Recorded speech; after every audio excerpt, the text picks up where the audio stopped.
Meet Ashley O, a disillusioned pop star played by real-life pop star Miley Cyrus.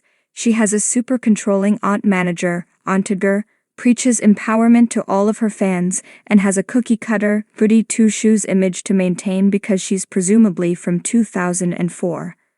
When we meet her in Rachel, Jack, and Ashley 2, she's in the middle of an interview with a Tyrrell-like show and announces the latest extension of her brand.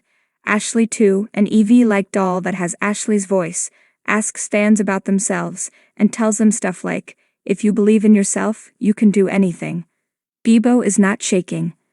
Ashley 2 arrives on the market at the right time for one particular fan, Rachel Angori Rice, a lonely high schooler who loves Ashley O and spends her time watching Ashley's music videos because she doesn't know anyone at her new school and her father is too consumed by his work, finding a humane way to handle mice. When Ashley 2 is announced, Rachel asks her dad to get her one for her birthday. Rachel's father comes through, and Rachel starts pouring her heart out to Ashley 2, much to her moody sister Jack's, Madison Davenport, annoyance. Jack prefers the Pixies and is contemptuous of Ashley's empowering pop music. Through Rachel's conversations with Ashley 2, we find out that Rachel and Jack recently lost their mother, which accounts for the entire family's very palpable sadness. Because this is Black Mirror, you're primed to suspect that Rachel sharing so much with Ashley 2 can't lead to anything good. The eerie pauses Ashley 2 takes to process Rachel's words before responding are definitely unnerving.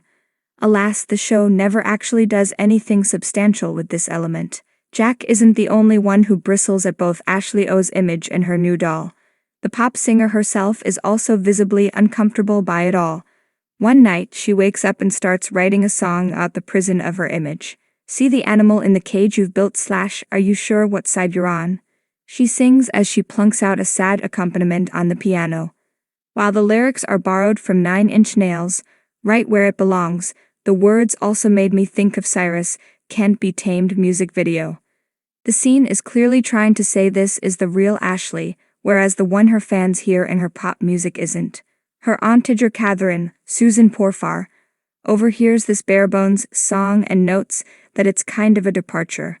And this departure scares her because it's obtuse bulls and won't sell, so Catherine meets with Ashley's technological director Jackson and shady concierge Dr. Monk to figure out how to make sure Ashley doesn't damage her image and keeps pumping out the pop tunes that her fans love.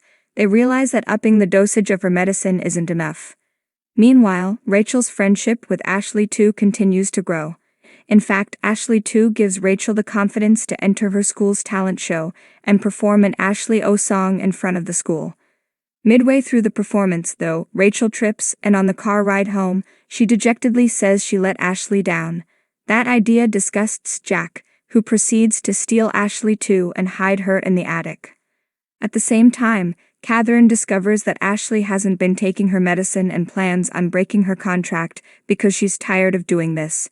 But Catherine only sees $signs, so she drugs Ashley, places her in a coma, and uses underexplained technology to extract new songs from her comatose brain that she plans on releasing. When Rachel's Ashley 2 overhears a news report about Ashley's new music, it causes a glitch, which leads to Rachel and Jack discovering that Ashley 2 is actually a replica of Ashley's mind. In other words, an AI. The sisters accidentally remove the doll's limiter, which allows all of Ashley's personality to come through. I'll admit I loved Cyrus' smarky performance as Ashley 2. It was funny and probably the best thing about this sleepy episode. From there, things become all about plot. Ashley 2 leads Rachel and Jack on an adventure to wake up the real Ashley and expose Catherine's plans. When they infiltrate Ashley's Malibu home, Ashley 2 actually tries to kill the real Ashley by unplugging the machines that are keeping her alive, and the episode does absolutely nothing with this. It never comes up again. Luckily though, Ashley 2 just ends up waking the real Ashley up.